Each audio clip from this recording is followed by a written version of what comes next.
Welcome to the Tyr Sacrifice channel. Today I'm pleased to be reviewing an outstanding wood carving statue of the Norse god Tyr. This statue was carved by Dimitri from the Etsy store JAde Wood Craft Shop, where it is available for purchase for $65 plus tax and shipping. The statue measures approximately 15.5 centimeters or 6 1/4 inches tall. For comparison, here's the Tyr statue next to the Odin statue that I reviewed in my last video. If you haven't seen that review, please check it out. Now let's take a 360 look at Dimitri's Tyr carving. Dimitri's shop is based out of Vileka, Belarus. Dimitri first became interested in wood carving as a child when he saw photos in his father's magazine from an exhibition of wood carving masters. He was struck by the beauty of the sculptures. He tried to carve something similar to what he saw in the magazines without success. Years passed, and Dimitri studied engineering and started a family, but the images from his father's magazine remained in his mind. Later, during a difficult time in his life, he took a knife and a piece of wood and cut out his first figurine. He says the process was like a form of meditation, which brought him peace.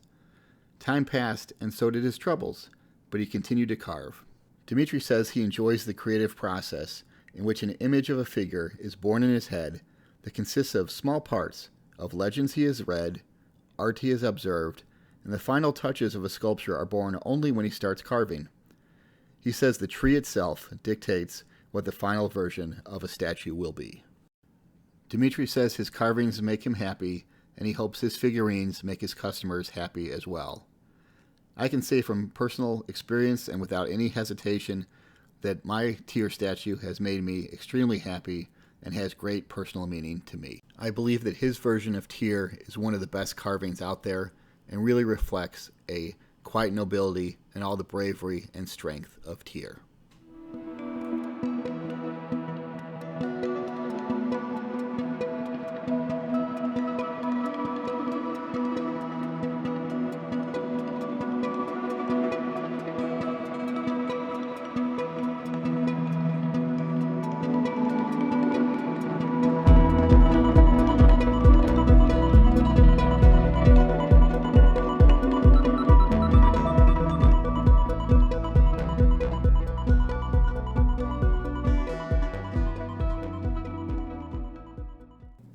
Tyr is the god of justice and, like Odin, a god of war.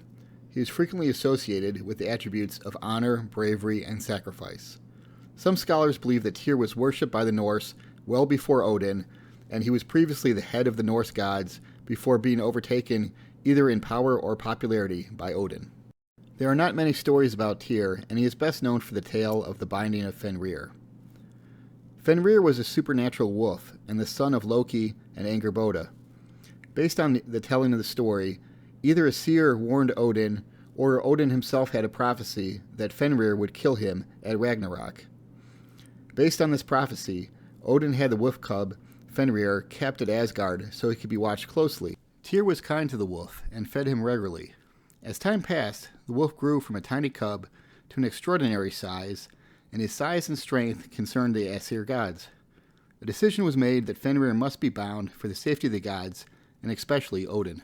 The gods approached Fenrir with chains, who eyed the chains with suspicion, but the gods told him it was a game to test his strength.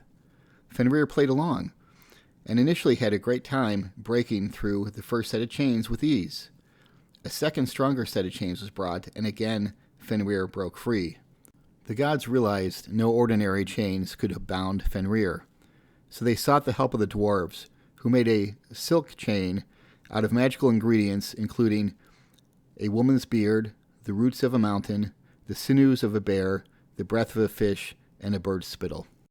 The gods approached the giant wolf with this new magical chain. Fenrir now was completely suspicious and said that he could smell fear on the breath of the gods. The gods again told him that it was just a game, and that if he could knock it out, they would certainly free him, but they wanted to test his strength. Fenrir said the only way he would allow himself to be bound this time is if one of them put their hand between his jaws.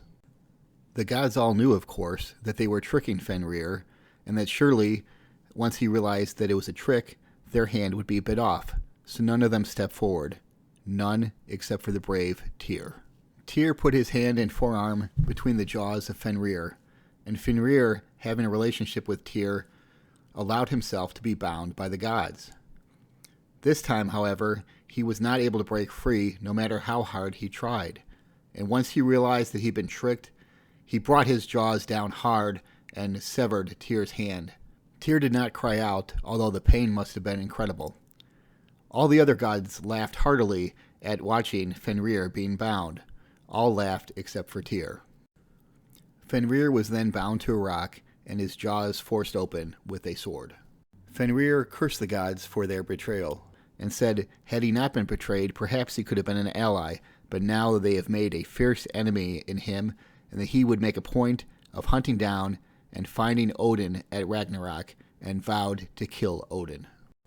This is one of my favorite stories from Norse mythology, and I hope you enjoyed it. And depending on the telling of the story, sometimes greater or lesser sympathy is given to Fenrir, and the actions of the gods can seem either justified or a flat-out betrayal.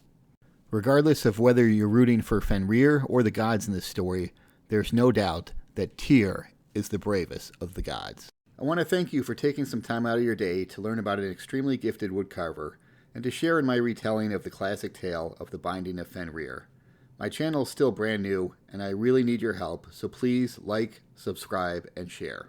My next review will be of a powerful woodcarving of the god of thunder Thor from a Russian woodcarver. If you enjoy wood carvings like the one in this video, then you definitely won't want to miss the next video, so please subscribe and hit the notification bell. I look forward to talking to you again. Skull.